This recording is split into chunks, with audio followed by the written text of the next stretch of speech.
صحيح. هناك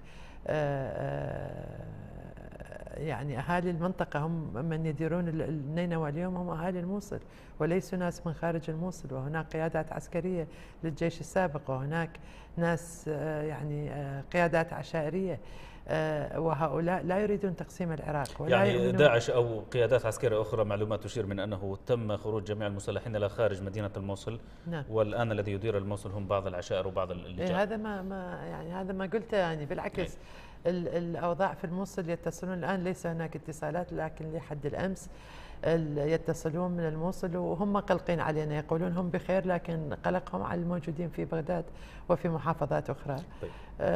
فالحقيقة